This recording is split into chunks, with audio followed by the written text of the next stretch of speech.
Hello guys, welcome back to my channel. මම ඔයගොල්ලන්ට අරන් ගෙනලා දිනවා cookies recipe එකක්. අත්‍තරම මම හදන්න යන්නේ cookie pie එකක්. වැඩි කතා නැතුව අපි යමු වීඩියෝ එකට. Okay guys, මම ගාව මෙතන මුලින්ම තියෙනවා පිටි ග්‍රෑම් 170ක්. ඒකට මම දාගෙන තියෙනවා බේකින් සෝඩා ග්‍රෑම් 2ක්. ඒ වගේම ලුණු ග්‍රෑම් 2ක්. ඒ වගේම මම ගාව මෙතන තියෙනවා සුදු සීනි ග්‍රෑම් 75ක්. ඒ වගේම දුඹුරු සීනි ග්‍රෑම් 50ක්. ඒ වගේම මිල්ක් චොකලට් තියෙනවා ග්‍රෑම් 30ක්. බිත්තර එකක්. මම ඒකට දාගෙන තියෙනවා වැනිලා ග්‍රෑම් 5කුත්. ඒ වගේම බටර් ග්‍රෑම් 110ක්. ඒ වගේම චොකලට් චිප් විදිහට යූස් කරන්නත් චොකලට් ග්‍රෑම් 100ක්. ඕකේ ගයිස්, අපි මුලින්ම අපේ මික්සින් බෝල් එක අරගෙන අපි වැනිලා එකතු කරගත්ත බිත්තරේ ඒ මික්සින් බෝල් එකට දාගන්න ඕනේ. ඊට පස්සේ අපේ සුදු සීනි ග්‍රෑම් 75ත් අපි ඒකට එකතු කරගන්න ඕනේ. ඒත් සමගම අපේ දුඹුරු සීනි ග්‍රෑම් 50ත් අපි මේ මික්සින් බෝල් එකට දාගන්න ඕනේ. ඊට පස්සේ ගාලා මුලින්ම ගත්ත මිල්ක් චොකලට් ග්‍රෑම් 30 පොඩ්ඩක් සොෆ්ට් කරන මයික්‍රෝවේව් එකට දාගන්න ඕනේ.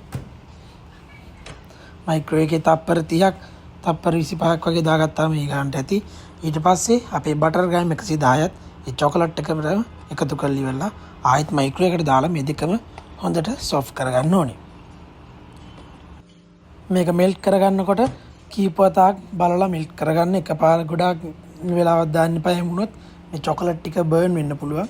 ඒ නිසා මේක කීප වතාවකට දාලා හිමින් මේ ටික හොඳට මික්ස් කරගන්න ඕනේ. බටර් ටිකත් හොඳට මෙල්ට් වෙන්න ඕනේ. මේ විදිහට හොඳට මික්ස් කරගන්න ඕනේ. මේ විදිහට චොකලට් ටික සහ බටර් ටික මික්ස් කරගත්තට පස්සේ අපිට තියෙන්නේ අපි බිත්තරයි සීනි එකට දාපික මික්ස් කරගන්න. මේක විනාඩි 5ක් විතර හයි ස්පීඩ් එකේ හොඳට මික්ස් කරගන්න. මේක ක්‍රීමි ගතියට එනකම්. දැන් ඔයගොල්ලන්ට පේන ඇති හොඳට මේක මික්ස් වෙලා තියෙනවා.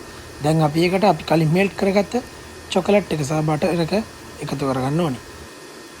මේ විදිහට මෙල්ට් කරගත්ත ඔක්කොම ටික මේකට ඇඩ් කරගන්න. ඇඩ් කරගන්න ගමනුත් මේක හයි ස්පීඩ් එකේම හොඳට මික්ස් කරගන්න. දැන් අපි මේක මික්ස් කරගෙන ඉවරයි. දැන් අපිට තියෙන්නේ අපේ පිටි ටික, බේකින් පවුඩර් ටික, ලුණු ටික සිෆ්ට් එකකින් පොඩ්ඩක් හොඳට සිෆ්ට් කරලා ගන්න. ඊට පස්සේ අපිට මේකට පොඩ දාලා මේක අතින් ස්පැචුලාකින් මික්ස් කරගන්න පුළුවන්. මේ විදිහට කැටගති ලිටි නැති වෙන්න හොඳට පිටි ටික 3-4 වතාවකට එකතු කරගන්න ගමන් මේක හොඳට මික්ස් කරගන්න. මේ විදිහට සම්පූර්ණයෙන්ම හොඳට මික්ස් කරගන්න. මේක මික්ස් කරගත්තට පස්සේ තමයි අපිට අපි චොකලට් චිප් විදිහට යූස් කරන්න ගත්ත චොකලට් ග්‍රෑම් 100 මේකට එකතු කරගන්න පුළුවන් වෙන්නේ. දැන් අපි චොකලට් ටිකත් ඇඩ් කරගත්තා. ඒ ටිකත් ඇඩ් කරගෙන මේක හොඳට ස්පැචුලාකින් මික්ස් කරගන්න. අපි දැන් මේක සම්පූර්ණයෙන්ම මික්ස් කරගෙන ඉවරයි. දැන් අපිට තියෙන්නේ මේක බෝල් එකක් අරගෙන ඒ බෝල් එකට දාගන්න. මේ විදිහට අපි මික්ස් කරලා සම්පූර්ණ කුකී ඩෝ එකම හොඳට බෝල් එකකට දාගන්න. ඊට පස්සේ මේ විදිහට බෝල් එකකට දාගත්ත කුකී ඩෝ එක ක්ලින් ෆිල්ම් එකකින් හොඳට කවර් කරලා ඉවරලා පැයක් පමණ කාලයක් චිල්ලර් එකේ දාලා හොඳට රෙස්ට් කරගන්න. දැන් අපි රෙස්ට් කරගත්ත කුකී ඩෝ එක අපි ගාව තියෙනවා. දැන් අපිට තියෙන්නේ මේක අපිට කුකී පයි එක හදන කුකී මෝල්ඩ් එකට මේක දාගන්න. මුලින්ම මේකෙන් භාගයක් විතර බෝලයක් විතර හදලා ඉවරලා අපි ගත්ත මෝල්ඩ් එකේ යට සම්පූර්ණයෙන් හොඳට කවර් වෙනකන් මේ විදිහට හොඳට ෆ්ලැට් කරගන්න. මේ විදිහට අතින් ඔයගොල්ලන්ට ෆ්ලැට් කරගන්න ලේසි. මේක ගොඩාක් හයිය ඩෝ එකක් නෙමෙයි නිසා ඔයගොල්ලන්ට අතින් මේක කරගන්න හරිම ලේසි. මේ විදිහට යට විතරක් නෙමෙයි දෙපැත්තට පොඩ්ඩක් ඉස්සෙන විදිහට හොඳට මේ කුකී ඩෝ එක දාගන්න. මේ විදිහට යටින් පොඩි ප්‍රමාණයක් විදිහට අරගෙන ඔයගොල්ලන්ට ඕන විදිහට මේක මේ විදිහට වටේම කවර් කරගන්න පුළුවන්. දැන් මේක වටේම කවර් කරගෙන තියෙන. දැන් අපිට තියෙන්නේ අපි මේක මැද්දට දාන චොකලට් ටික දාගන්න. මේකට ඔයගොල්ලෝ කැමති ඕනම චොකලට් එකක් යූස් කරන්න පුළුවන්. මම මේකට යූස් කරලා තියෙන්නේ කින්ඩර් මැක්ස් කියන චොකලට් එක. මේක වයිට් චොකලට් සහ මිල්ක් චොකලට් කියන දෙකෙන්ම තියෙන චොකලට් එකක්. මේ විදිහට සම්පූර්ණයෙන්ම මේක යට කවර් වෙන විදිහට චොකලට් අතුර ගන්නවා. දැන් මම සම්පූර්ණයෙන්ම අඩිය චොකලට් වලින් කවර් කරලා තියෙන්නේ. දැන් අපි ඉතුරු කුකී ඩෝ එක මේක උඩින් දාගෙන සම්පූර්ණයෙන්ම මේ චොකලට් ටික මේ කුකී ඩෝ එකෙන් කවර් කරගන්න ඕනේ.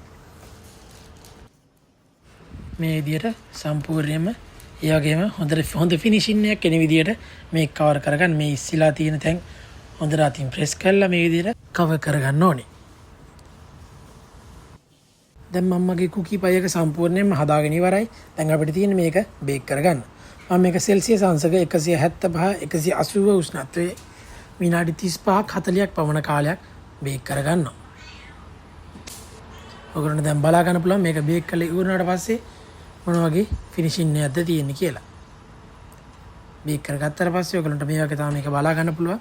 දැන් මම මේක ප්ලේට් එකකට අරගන්න හදන්නේ. ඒ වගේම ගයිස් මේ කුකී ඩෝ එක ඔයගොල්ලන්ට චොකලට් චිප් කුකී විදියට නෝමල් කුකී එකක් විදියට බේක් කරන්නත් යූස් කරන්න පුළුවන්. ඒකේ කිසිම ප්‍රශ්නයක් නැහැ. මම මේ කුකී පයි එකක් හදන්න ගත්තට ඔයගොල්ලන්ට සාමාන්‍ය කුකීස් විදියට යූස් කරන්නත් මේ කුකී ඩෝ එක පාවිච්චි කරන්න පුළුවන්. එහෙම දාගත්තට පස්සේ ඔයගොල්ලන්ට මේක කැමති විදියට ගානිෂ් කරගන්න පුළුවන්. මම මේක උඩට නියුටෙලා චොකලට් ටිකක් මෙහෙම දාගෙන තිනවා. ඔයගොල්ලන්ට කැමති විදියට මේක ගානිෂ් කරගන්න පුළුවන්. ඒ වගේම මේක ඉතාමත් රසවත් කුකී පයි එකක්. ඔයගොල්ලන්ට කැමති චොකලට් එකක් මැද රිවිව්ස් කරලා try කරලා බලන්න. Okay guys, එහෙනම් ඔයගොල්ලෝ මේ රෙසිපි එක try කරලා බලන්න. try කරලා බලලා ඔයගොල්ලෝගේ ideas පාලින් කමෙන්ට් එකක් දාගෙන යන්න.